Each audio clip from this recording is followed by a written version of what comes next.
ICR টেকনিশিয়ানে আসা একটা question দেখে নাও। এই ধরনের কোশ্চেন সিজিএল বা অন্য এক্সামেও দেখা যায়। কোশ্চেনে কি বলেছে? কোশ্চেনে বলেছে যে এক্স হলো একটা সেই সবচেয়ে ছোট সংখ্যা, যে সংখ্যাকে যদি আমরা 16, 20, 35 অথবা 42 দিয়ে যদি ভাগ করি তাহলে ভাগফল আসে যথাক্রমে 10, 14, 29 এবং 36। তো যে বলেছে এবং এক্স 13 দ্বারা বিভাজ্য। তো বলেছে যে এক্স এর ভ্যালু নিম্নলিখিত মেসে যে রেঞ্জ দেওয়া আছে তার কার মধ্যে রয়েছে। এই ধরনের অঙ্কে সবার আগে দেখবে সবচেয়ে বড় ডিভাইজার কি দেওয়া রয়েছে। সবচেয়ে বড় ডিভাইজার দেখো কোশ্চেনে দিয়ে দেওয়া রয়েছে 42। তো 42 দিয়ে আমরা ভাগ করব কাকে? অপশানে যে রেঞ্জগুলো দেওয়া আছে তার মধ্যে লোয়েস্ট রেঞ্জে কত আছে? 3350। এটাকে যদি আমরা ভাগ করি তাহলে কত আসে? প্রথমে 7 দিয়ে করলে এখানে আসবে 7 2 14, 4 7 28 আর 1 29, মাইনাস করলে আসে 140।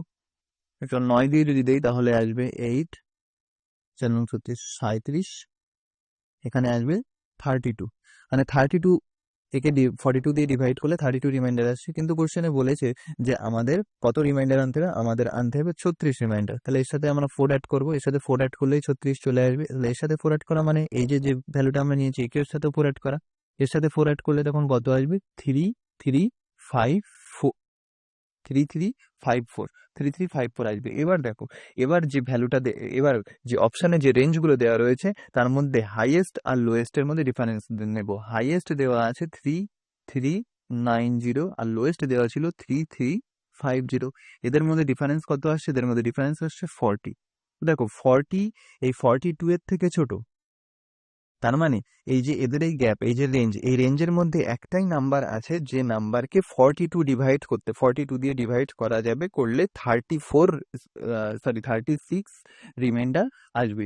আর সেই একটাই নাম্বার হলো 3354। So 3354 is the correct answer. আর অপশান এটা কোন রেঞ্জের মধ্যে রয়েছে? অপশান এ, মানে 3350 থেকে 3360 এর মধ্যেই রয়েছে। So option A is the correct answer.